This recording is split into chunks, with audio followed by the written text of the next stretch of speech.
Welcome back to the Toffee Blues, your source for all things Everton. I'm Ollie Hayes, and today I'm bringing you the extra time for Everton nil, Brighton and Hove Albion 3. So let's get straight into it. I'm going to break this down into sections and try and get you through this as best as possible. But I'll start with my thoughts on the lineup.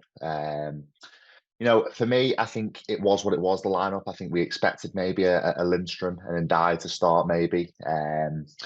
Show a bit of intent, start your new signings and maybe go full throttle from the start. But we didn't see that. We saw, the trusty front four that we saw last season of McNeil, Harrison, Abdoulaye Doucouré and Dominic Calvert-Lewin start from the off, I think, which is fine. Obviously, we know Dyche likes to play the team that that got him through the back end of last season, and Dyche likes to play the teams that he can trust. So I think we were all expecting maybe that to happen. But as I said before, it would have been nice to see in the lineup a Lindstrom or an Ndiaye, maybe just to show a bit of intent. But we knew what was going to happen going into the game. We knew we were going to struggle in terms of defensive personnel, obviously lacking that Jarrad Branthwaite at centre half, and also we've not really got any depth at full back at the moment.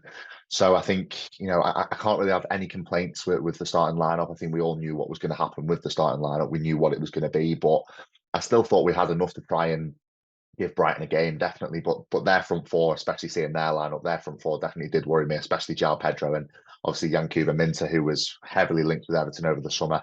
He did come back to hurt us, but I'll get onto that in a minute. But for the first half, I didn't think we were too bad. I thought we played okay. I think we started well. We were unlucky not to go ahead through Jack Harrison with an offside goal. I think it was quickly ruled out, that one, and also Dwight McNeil hitting the inside of the post and then flashing the ball back across the goal.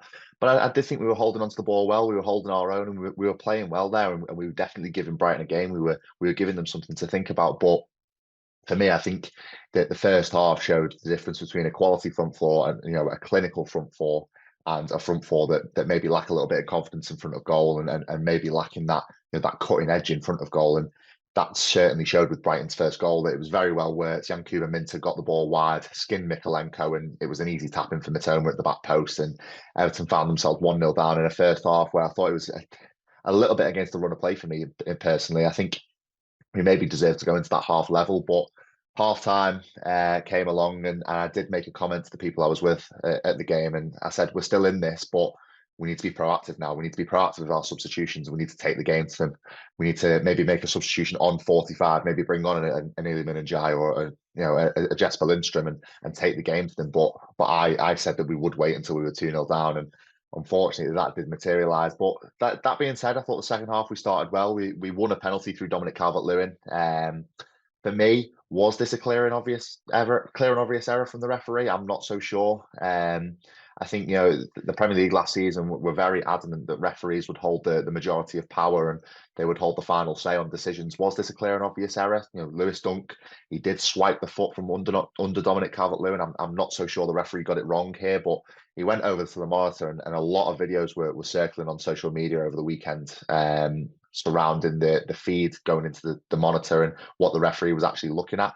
I saw a few videos from behind that showed that there was no pictures on the screen. The referee was just taking the advice from VAR at Stockley Park. So, whether something that will be said in the coming days about this, I'm not so sure. But to me, it looks a little bit interesting that the Premier League have said all season last year that referees would have the final say. Did Simon Hooper have the final say on that? I'm not so sure. So I think it will be interesting to see if the Premier League come out and say anything about that, especially with all the videos circling of no pictures. But for me personally, I did think it was a penalty. I did think that Lewis Dunk swiped Dominic Calvert-Lewin's foot from underneath, and it would have been soft. But as a defender going to ground against a striker with his back to goal, you run the risk of taking him out, and that's exactly what Lewis Dunk did. It didn't show his experience, and Dominic Calvert-Lewin did well to win the penalty, in my opinion. But no images on the screen, but the penalty still got overturned. So it was a weird one for me, and I think it might have knocked our confidence a bit. It might have knocked the wind out of our sails because, as I said earlier, we did start that second half relatively well, but on 56 minutes, it was just poor from Everton, wasn't it? It was just really sloppy play, and Danny Welbeck slotted home a second for Brighton, and that for me, I think. I don't want to say it knocked us down and that was it. That was over, because I like to see an Everton team have a little bit of fight and go back into a game and try and get something. But for me, it looked like all the wind was out of our sails there. It looked like as soon as that second goal went in, heads went down, and that was it. We kind of admitted defeat. So that was really disappointing. And then later on, in that game. Ashley Young receives a red card. He just got outpaced, didn't he? Ashley Young is a player that should not be playing 38 games a season. He's touching on 40 years old now. He has not got the pace to keep up with the likes of Kaoru Mitoma, with Yankuba Minter, these quick wingers that will run fullbacks. Even the quickest of fullbacks, they will run these fullbacks to shreds all season. I have no doubt about that. Ashley Young just got outpaced, pulled down Kaoru Mitoma, and that was it. We were down to 10 men and left really, really short in terms of fullback options now, because we're going into a Tottenham game next weekend with no recognised right back. We have Nathan Patterson out, Seamus Coleman out, and now Ashley Young suspended. We now have no recognised right back to put in the team. So that gives Sean Dyche a headache going into that game. But for me, we crumbled from there on. That was the icing on the cake for me, conceding the third late on to Simon Adingra and lucky not to concede a fourth. But Dyche's subs, I think that's a point I really want to touch on here, and I really want to get my point across with Dyche's subs. I think he left it too late. I genuinely do think he left it too late. Iliman Jai came on 2 minutes after the second goal went in for Brighton. That was too late, in my opinion. As I said, with my half-time thoughts, I would have liked to see Iliman Jai come on at half-time and maybe be proactive and try and get us back into the game and be on the front foot against Brighton and try and take the game to them. But we didn't do that, and Dyche left it far too late for me. And even Beto as well. Dominic Calvert-Lewin didn't have his greatest of games. For me, sometimes he looks a little bit lackluster in the air. He looks like he's pulling out of challenges, shirking out of challenges, and not really fighting 110%. Maybe because he thinks he's got a move on the horizon, or he doesn't want to get injured in case it jeopardizes his move away from the club. I'm not so sure. I don't want to get into that. I don't want to be pointing fingers. But for me, Beto should have come on a lot sooner and just given a run in the team and given a little bit of a run in the game, because all season long I was a pretty strong advocate for Beto starting games, or at least getting a little bit more than a 15-minute cameo. Again, it felt like Dyche was hanging Beto out to dry a little bit, because Beto came on with 15 minutes to go. You can't affect a game positively when your team's down to 10 men. You're just doing shuttle runs, you're chasing the ball around. Brighton were just knocking it round from defender to defender into midfield. Beto was just doing shuttle runs. He was just doing a fitness test, basically. So for me, I think he was left a little bit too late to come on. And then also, I think a lot of criticism was given to the Mason Holgate substitution for Jack Harrison very late on. I think for me, this one is getting a little bit too much stick. I think this was just damage limitation, to be honest. I think obviously we were 2-0 down in the game, facing the game. Jack Harrison looked tired. Obviously, it's the first game of the season. Players don't have that match sharpness that they might have had on the 38th game of last season. So I think Holgate coming on was more of a damage limitation substitution, and just to try and shore it up and just to try and save Jack Harrison's legs a little bit. But as I said before, the Simon Adingra didn't seem to find that an issue, and he slotted the third with Mason Holgate on the pitch. So I think Dyche's subs all afternoon long, if I was to rate them out of 10, I'd probably give them a 4 or a 5, and that's no slight on Dyche. It's just genuinely the in-game management from Dyche was just not up to standard, and I felt like the subs came at the wrong times, and the subs came too late. But a lot of comments from Evertonians after the game. Obviously, after the 3-0 defeat on Saturday, a lot of comments from Evertonians seemed to draw attention to Dyche's comments after the game in his post-match interview. One, I think, was with BBC Sport. He made a comment about the fans, but also he made some comments about the Michael Keane starting and the Jake O'Brien situation. So I'll start with the one about the fans first. Having thought about it from Saturday, maybe I was in a little bit of the heat of the moment of Saturday. I personally, as soon as Dyche made those comments about the empty seats, as soon as the third goal went in, I personally thought it was a little bit of a dig.